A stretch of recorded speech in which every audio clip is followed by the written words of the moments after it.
ఓం నమ శివాయ. ఓం నమో నారాయణాయ. నరదృష్టి నివారణ కాళభైరవాయ నమో నమః. ఓం గణానాం త్వా గణపతిగుం అవామహే కవిం కవీనాముపవస్త్రవస్తవం జ్యేష్ఠరాజం బ్రహ్మణస్వత ఆన శృణ్వన్నోతిభిస్సీదసాదనగుం శ్రీ మహాగణాధిపతయే నమః. హరి ఓం. మా ఛానల్కి స్వాగతం. చూస్తున్న వీక్షకులకు, ప్రేక్షకులకు, ప్రియ కాల భైరవ భగవద్బంధులకి స్వాగతం పలుకుతూ మమ్మల్ని ఎంతగానో ఆదరిస్తూ ఉండబడినటువంటి ప్రియ సోదర సోదరీమణులకు అందరికీ కూడా శ్రీ పరాభవనామ సంవత్సర తెలుగు ఉగాది పండగ శుభాకాంక్షలు. తెలుగు ఉగాది పండగ సంవత్సరాంతము కూడా అందరికీ శుభాన్ని, జయాన్ని, ఐశ్వర్యాన్ని, ఆనందాన్ని, ఆరోగ్యాన్ని ప్రసాదించాలని మనం కూడా మనసారా కోరుకుందాం. 16/3/2026 నుండి 31/3/2026 వరకు పుట్టినటువంటి వారందరూ కూడా ముందస్తుగా జన్మదిన శుభాకాంక్షలు. గతంలో వివాహం చేసుకున్న వారికి వివాహ వార్షికోత్సవ శుభాకాంక్షలు. ద్వాదశ రాశుల్లో గ్రహ గమనాలు వీక్షింపచేద్దాం.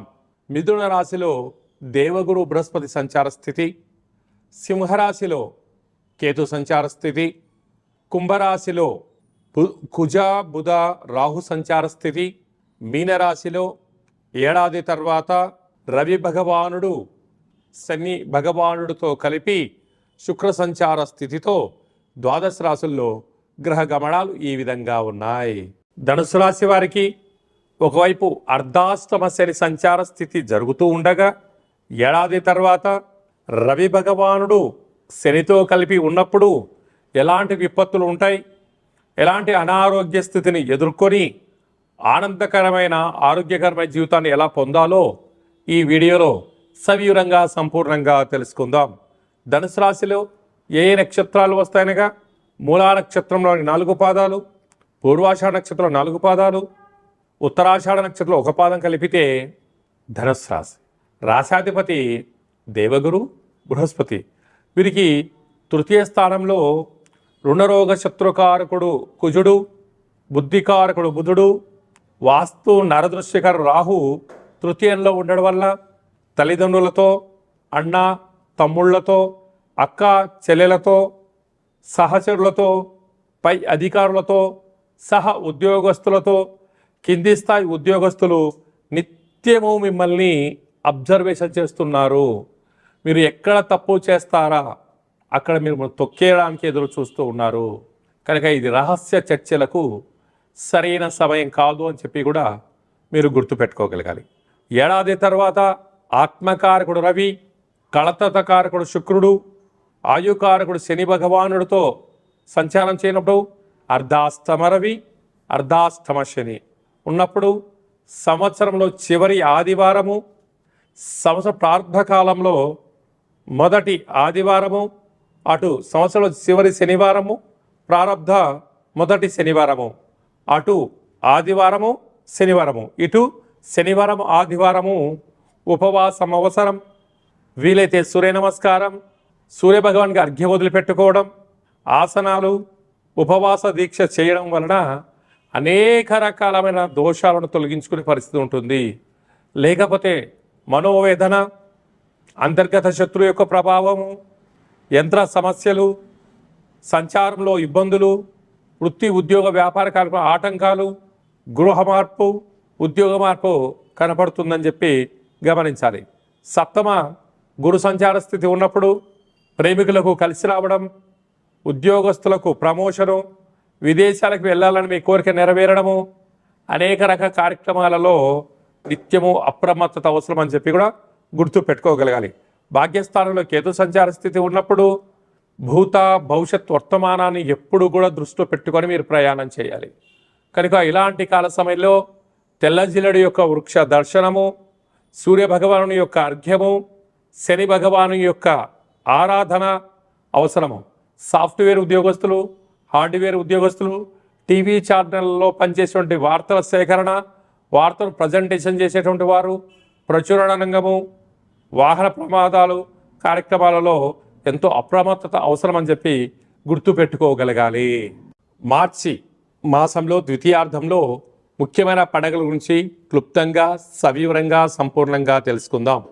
17వ తారీఖున సోమవారము, తెలుగు సంవత్సరాదికి చివరి సోమవారము, మాస శివరాత్రి సందర్భంగా మహాదేవుడికి రుద్రాభిషేకం చేసుకోవడము యోగదాయకం అని చెప్పి గమనించగలగాలి. అలాగనే 18వ తారీఖున బుధవారము, అంటే మంగళవారంతో కూడుకున్నటువంటి అమావాస్య, బుధవారం రోజు కూడా అమావాస్య ఛాయలు కొనసాగుతూ ఉన్నాయి కనుక మనము తెలుగు సంవత్సరానికి చివరి అమావాస్య అవడం వలన ఇంట్లో కూష్మాండ దీపాన్ని వెలిగించుకొని ఇంటికి దిష్టి తీసి బయట వేయడము, చాకలి వారితో ఆశీర్వచనం తీసుకోవడం వలన సకల శుభం కలుగుతుందని చెప్పి గమనించాలి. అలాగనే మనకు 19వ తారీఖున శ్రీ పరాభవనామ సంవత్సరము ఉగాది పండగ ప్రారంభము. ఆ రోజు మనము మంగళ స్నానమును ఆచరింపచేసి షడ్రుచుల సమ్మేళనమైనటువంటి తీర్థప్రసాదాలు స్వీకరించడము, పంచాంగ శ్రవణము, దేవతా దర్శనము, తల్లిదండ్రులకు గురువులకు నమస్కారం చేయడము శుభసూచకం. అలాగనే మనకు 27వ తారీఖున శ్రీరామనవమి అనగానే రాముడి కళ్యాణంలో పాల్గొనడం వలన సకల శుభాలు ఐశ్వర్యం కలుగుతాయని చెప్పి గమనించాలి. అలాగనే మీ వ్యక్తిగత జాతకం తెలుసుకోవాలనుకుంటున్నారా? మీరు మీ యొక్క పేరు, పుట్టినటువంటి తేదీ, నెల, సంవత్సరం, పుట్టినటువంటి సమయం రాసి వాట్సాప్లో పంపించగలిగినట్లయితే 100 సంవత్సరముల జాతకాన్ని రాసి పంపించి మీరు పుట్టినప్పుడు గ్రహ గమనాలు ఎలా ఉన్నాయి, ప్రస్తుతం ఎలా ఉంటున్నాయి, రాబోయే కాలం ఎలా ఉండబోతున్నాయో సవివరంగా సంపూర్ణంగా తెలియజేయడం జరుగుతుంది. చాలామందికి పుట్టినటువంటి కాల సమయంలో డేటా ఆఫ్ బర్త్లు లేనటువంటి వారికి మీ పేరు యొక్క మొదటి అక్షరాన్ని అనుసరిస్తూ రాశిని తెలియజేస్తూ రాశి యొక్క స్థితిగతులను మనం తెలుసుకుంటూ, అలాగనే రమణ శాస్త్రం ద్వారా అనగా గవళ ద్వారా కాళభైరవ ఉపాసన చేత భూత భవిష్యత్ వర్తమానాన్ని తెలియజేయడం జరుగుతుంది. కనుక ఈ కింది నెంబర్ను సంప్రదించి అపాయింట్మెంట్ తీసుకొని సంప్రదించగలరు. అందరికీ ఈ తెలుగు సంవత్సర ప్రారంభ కాల సమయంలో అందరికీ ఆయురారోగ్యాలు ప్రసాదించాలని శ్రీ రామచంద్ర స్వామి వారి యొక్క కళ్యాణ మహోత్సవ ఆశీస్సులను కోరుకుంటూ ఆశీర్వచనం. ఓం దాశరథాయ విద్మహే సీతావల్లభాయ ధీమహి తన్నో శ్రీరామచంద్ర ప్రచోదయాతు. హరి ఓం. శతమానం భవతి శతాయు పురుష సతేంద్రియ ఆయుష్యేవేంద్రియే ప్రతిష్టతి. ధనం ధాన్యం బహుపుత్రలాభం శత సంవత్సరం దీర్ఘమాయు. శ్రీ పరాభవనామ సంవత్సరాంతం ఆయురారోగ్యం ఐశ్వర్యం అనుగ్రహం ప్రసాద సిద్ధిరస్తు తదాస్తు. ఈ వీడియో మీకు నచ్చినట్టయితే లైక్ చేయండి, షేర్ చేయండి. మా ఛానల్ యొక్క ఆధ్యాత్మిక వీడియోలు అందరికన్నా ముందుగా మీరు చూడాలన్నట్టయితే గంట సింబల్ ప్రెస్ చేసి ఈ యొక్క భక్తి సమాచారాన్ని భగవద్బంధులకు, మిత్రులకు, స్నేహితులకు చేరవేసి హిందూ ధర్మాన్ని కాపాడండి.